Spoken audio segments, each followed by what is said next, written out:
આજે આપણે સ્વાધ્યાય 11.1 એનો દાખલા નંબર 5 છે શીખવાના છે.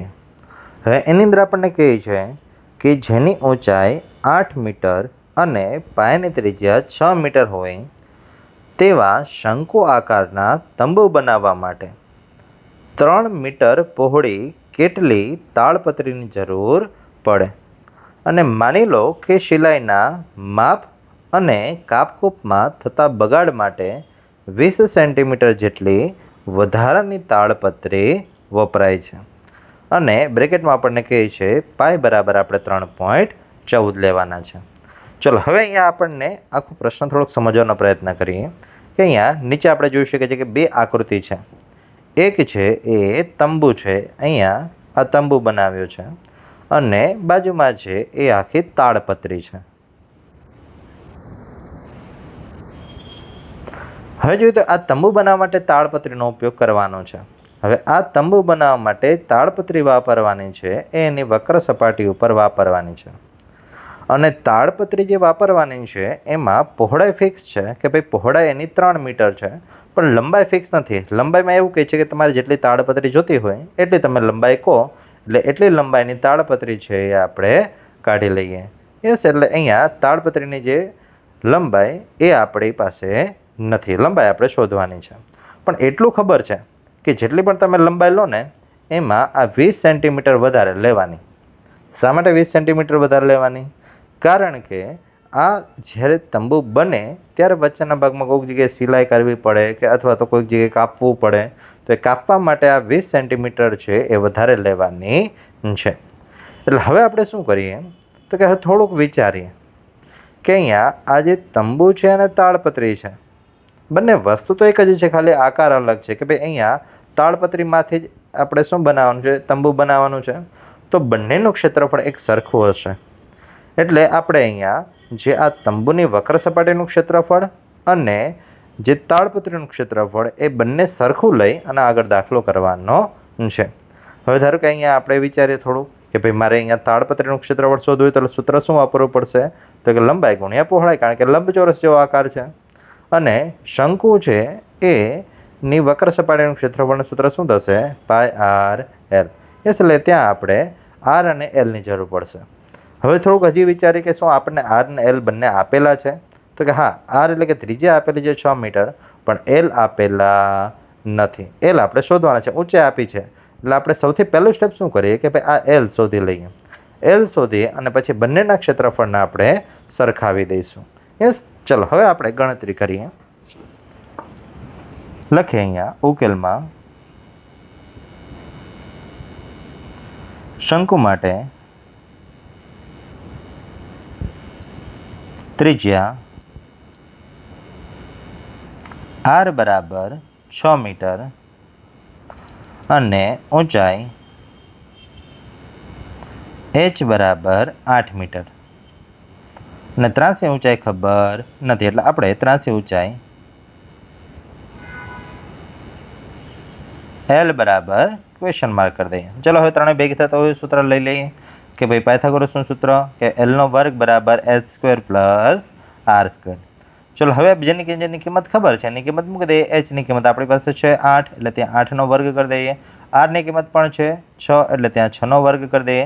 કિંમત મૂકીએ, 8 નો વર્ગ એટલે 8 × 8 = 64, 6 નો વર્ગ એટલે 6 × 6 = 36. બંનેનો સરવાળો કરીએ એટલે 100. હવે વિચારીએ બાળકો કે 100 કોનો વર્ગ છે, તો કે 10 નો વર્ગ છે, એટલે આ બાજુ 10 નો વર્ગ કરી દઈએ અને ડાબી બાજુ આપણી પાસે l નો વર્ગ. હવે બંને બાજુ વર્ગમૂળ લેતા લખીએ, બંને બાજુ વર્ગમૂળ લેતા, અને બંને બાજુ વર્ગમૂળ લઈ લઈશું એટલે આપણને બંને બાજુના વર્ગ છે નીકળી જશે, એટલે l બરાબર આપણને મળશે 10 મીટર. ચાલો હવે આપણી પાસે અહીંયા l આવી ગઈ, એટલે હવે આપણે બંનેના ક્ષેત્રફળ સરખાવી શકીએ. કારણ કે અહીંયા લંબાઈ ગુણ્યા પહોળાઈ, માત્ર લંબાઈ તો આપણે શોધવાની જ છે, પહોળાઈ આપણને આપેલી છે, અને સામે જે l નો જે પ્રશ્ન હતો અહીંયા એ આપણને l છે એ મળી ગયો છે. ચલો હવે આપણે લખીએ કે ભાઈ તાડપત્રીમાંથી જ શંકુ બનાવવાનો છે, શંકુ આકારનો તંબુ બનાવવાનો છે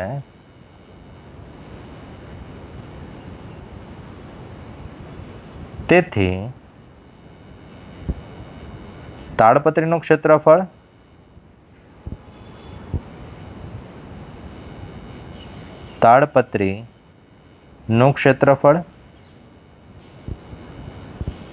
અને શંકુનું ક્ષેત્રફળ સરખું થાય. શંકુનું ક્ષેત્રફળ સરખું થાય. ચલો હવે નીચે લખીએ ભાઈ તાડપત્રીનું ક્ષેત્રફળ બરાબર શંકુનું ક્ષેત્રફળ. એટલે તાડપત્રીનું ક્ષેત્રફળ બરાબર શંકુનું ક્ષેત્રફળ. હવે જરાક વિચાર કરીએ કે ભાઈ તાડપત્રીનો આકાર કેવો હતો. આપણે હમણાં જ આગળ જોયું મુજબ તો કે એનો આકાર છે કંઈક લંબચોરસ હતો. એટલે એના ક્ષેત્રફળનું સૂત્ર શું થશે? લંબાઈ ગુણ્યા પહોળાઈ.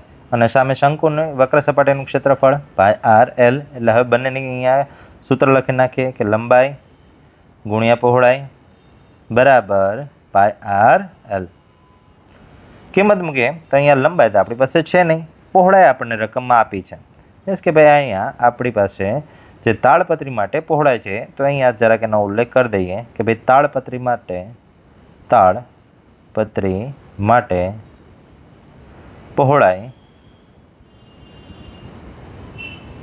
બરાબર 3 મીટર અને લંબાઈ છે ખબર નથી. એટલે લંબાઈ બરાબર ક્વેશ્ચન માર્ક.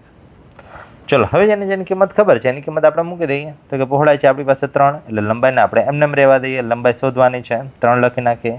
પાઈની કિંમત તો કે 314/100 કારણ કે 3.14 આપણને આપી છે એટલે સીધા ડાયરેક્ટ પોઈન્ટ કાઢી નાખીએ તો છેદમાં 100 થઈ જશે. ગુણ્યા આર તો કે આર છે ત્રિજ્યા આપણને આપેલી છે રકમમાં. જોઈએ તો આર છે કેટલા છે તો કે અહીંયા 6 આપણને આપેલા છે. ત્યાં 6 અને l બરાબર 10 છે. એટલે હવે બંનેની કિંમત લખી નાખીએ કે ભાઈ આર બરાબર 6 ગુણ્યા l બરાબર 10. ચલો હવે છેદ ઉડાડી દઈએ. 0 0 નીકળી જશે. હવે આ બાજુ જે 3 ગુણાકારમાં છે એને સામે જવા દે એટલે એ ભાગાકારમાં. એટલે અહીંયા લંબાઈ બરાબર શું થશે તો કે 314 ગુણ્યા 6 છેદમાં 10 ગુણ્યા 3. હવે 3 અને 6 બંનેના છેદ ઉડી જાય કારણ કે 3 ગુણ્યા 2 એટલે 6 થાય. બંનેમાં 3 3 કાઢી નાખે એટલે 2 વધશે. એટલે અહીંયા લંબાઈ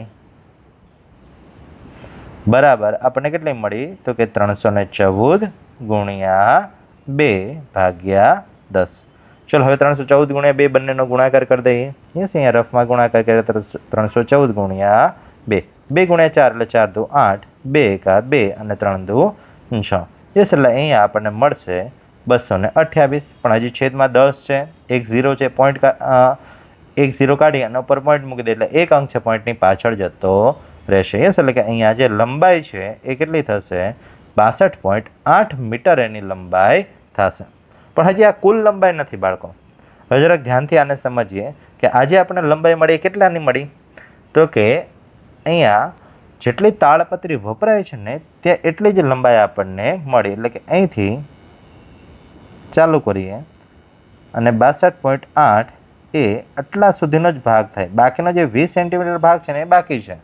એટલે 20 સેન્ટીમીટર ભાગ છે હજી આમાં ઉમેરવો પડશે. એટલે કુલ લંબાઈ આપણને ક્યારે મળશે તો કે 62.8 અને આ 20 એ બેનો સરવાળો કરી દઈએ ત્યારે આપણને એની કુલ લંબાઈ છે એ મળશે.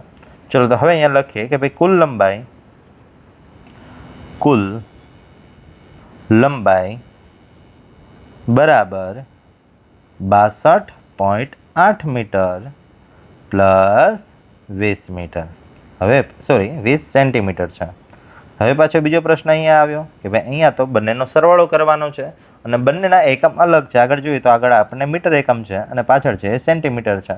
તો મારે સેન્ટીમીટરને મીટરમાં ફેરવવો પડશે. એટલે સેન્ટીમીટરને મીટરમાં ફેરવીએ એટલે 62.8 મીટર પ્લસ 20/100 કરી દઈએ. એટલે 20/100 એટલે અહીંયા હવે આનો એકમ છે આપણે મીટર લખી શકાય. 0 0 કાઢી નાખીએ અને 10 છે એનો ઉપર પોઈન્ટ ચડાવી દઈએ.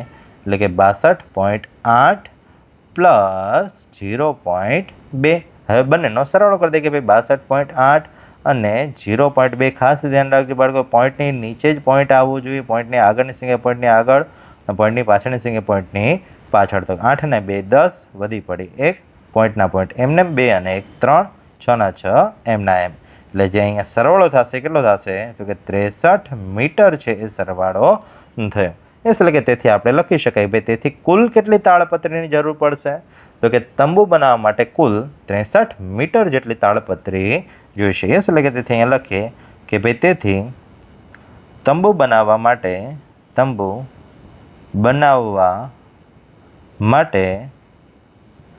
63 મીટર લંબાઈની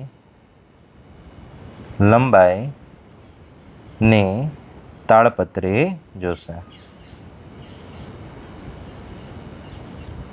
એટલે આવી રીતે છે એ આપણને લંબાઈ છે એ મળી ગઈ. એટલે અહીંયા દાખલો છે એ પૂર્ણ થઈ ગયો. Thank you.